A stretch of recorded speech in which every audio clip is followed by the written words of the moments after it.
Students, आज हम lesson number 2 का नेक्स्ट टॉपिक नाइट्रोजन स्थिरीकरण पढ़ेंगे। बच्चों, नाइट्रोजन स्थिरीकरण का मतलब होता है वायुमंडल की स्वतंत्र नाइट्रोजन को यौगिकों में परिवर्तित करना, जिससे पेड़ पौधे इन्हें आसानी से ग्रहण कर लेते हैं। देखिए बच्चों, इस प्रकृति के अंदर कुछ पौधे ऐसे पाए जाते हैं जो वायुमंडल की स्वतंत्र नाइट्रोजन को, जो कि हमारे वायुमंडल में कितने परसेंट पाई जाती है, 78%।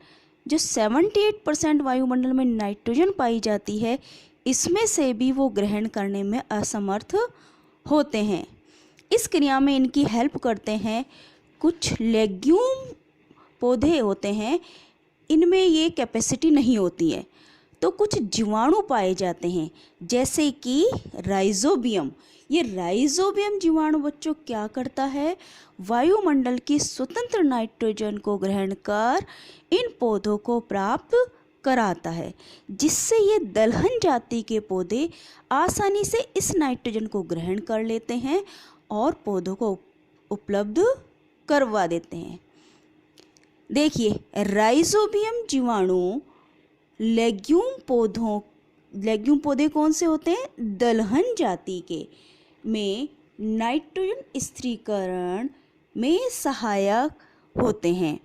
लेग्यूम पौधों की जड़ों की ग्रंथिकाओं में रहते हैं। ये जीवाणु रहते कहाँ हैं, लेग्यूम पौधों की। देखिए बच्चों, इस डायग्राम में देखिए, ये डायग्राम है सेम की जड़ का। इस जड़ के अंदर देखिए, ये ग्रंथिकाएं बनी हुई है। ये भूमिगत भाग है, इस भूमि के अंदर ये जड़ दिखाई गई है और इस जड़ के अंदर ये ग्रंथिकाएं हैं।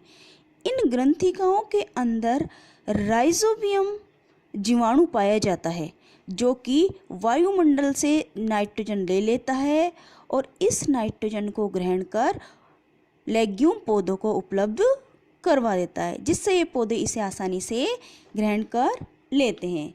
आगे देखिए, वायुमंडल, इसके उदाहरण कौन कौन से पौधे हैं लेग्यूम के, सेम और मटर।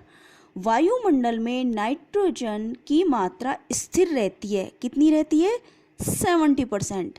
ये बार बार बदलती नहीं है। स्थिर का मतलब होता है बच्चों, जिस चीज़ का परसेंटेज, जिस चीज़ की मात्रा बदलती नहीं है। कुछ पौधे व जंतु वायुमंडलीय नाइट्रोजन का सीधा उपयोग नहीं कर सकते। मिट्टी में उपस्थित जीवाणु व नीले हरे शैवाल वायुमंडलीय नाइट्रोजन का स्थिरीकरण करके नाइट्रोजन यौगिकों में परिवर्तित कर देते हैं। इस यौगिक रूपी नाइट्रोजन का उपयोग पौधे जड़ों द्वारा आसानी से कर लेते हैं। और नाइट्रोजन का उपयोग बच्चों किस चीज़ में किया जाता है, प्रोटीन जैसे यौगिकों के निर्माण में, फिर जिन्हें हम अपनी खाद्य सामग्री के रूप में काम में लेते हैं। जैसे हम दालें खाते हैं ना, मटर खाते हैं, मूंगफली खाते हैं, ये किससे प्राप्त होती है हमें, ये क्या है, नाइट्रोजन के यौगिक हैं। देखिए बच्चों, ये चित्र आपको स्पष्ट रूप से समझ आ गया होगा। ये सेम की जड़ दिखाई गई है। ये राइजोबियम जीवाणु इन ग्रंथिकाओं में पाया जाता है और वायुमंडल से ऊपर से ये नाइट्रोजन को ले लेते हैं और इन ग्रंथिकाओं में इकट्ठा कर यहाँ से पौधे आसानी से ये अंदर की ओर नाइट्रोजन को अवशोषित कर लेते हैं। नेक्स्ट टॉपिक है बच्चों हमारे पास नाइट्रोजन चक्र। चक्र का मतलब होता है बच्चों गोल गोल घूमना, किसी चीज़ का एक रोटेशन में घूमना। हमारे वायुमंडल में नाइट्रोजन की मात्रा कितनी होती है, 78%।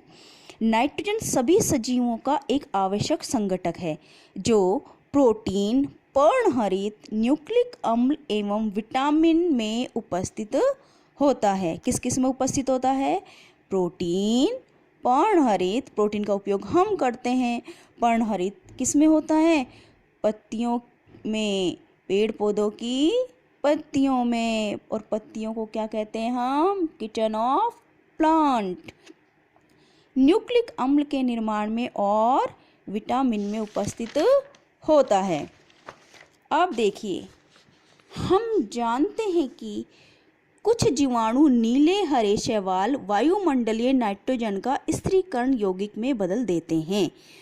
पौधों एवं जंतुओं की मृत्यु के बाद मिट्टी में उपस्थित जीवाणु एवं कवक नाइट्रोजनी अपशिष्ट को नाइट्रोजनी यौगिकों में परिवर्तित कर देते हैं। इसे पौधे पुनः उपयोग में ले लेते हैं। भाई एक बार तो ये कोई भी जंतु है, पेड़ पौधे क्या हो गए, मर गए और मिट्टी के अंदर मिल जाते हैं। कोई भी चीज़ मर जाती है जब, और उसके बाद क्या करते हैं, ये कवक और जीवाणु क्या करते हैं, उस मिट्टी में से इन्हें अवशोषित कर लेते हैं और किसका निर्माण करते हैं, नाइट्रोजनी यौगिकों का निर्माण कर देते हैं, जिससे पौधे, आपको पता है पेड़ पौधे किस में लगते हैं, मिट्टी में, और मिट्टी में से ये आसानी से ग्रहण कर लेते हैं। कुछ जीवाणु नाइट्रोजन को यौगिकों से अलग कर नाइट्रोजन गैस में भी बदल देते हैं, जो वायुमंडल में चली जाती है। इस प्रकार नाइट्रोजन एक चक्र के रूप में पृथ्वी से वायुमंडल में और वायुमंडल से पृथ्वी पर संचरण करती रहती है। संचरण का मतलब है बच्चों घूमना, लगातार गति करना, जिससे वायुमंडल में नाइट्रोजन की मात्रा स्थिर रहती है। आप देखिए, आपने जैसे 78 रुपये किसी बच्चे को हाथ में दे दिए और 78 रुपये उससे वापस ले लिए, तो आपके पास कितने रुपए हुए, 78, क्योंकि जितने आपने दिए उतने ही वापस ले लिए। इसी प्रकार से इस पृथ्वी पर और वायुमंडल में नाइट्रोजन की मात्रा का रोटेशन चलने के कारण वायुमंडल में नाइट्रोजन की मात्रा स्थिर बनी रहती है।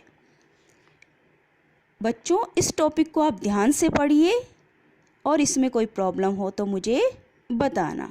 Thank you.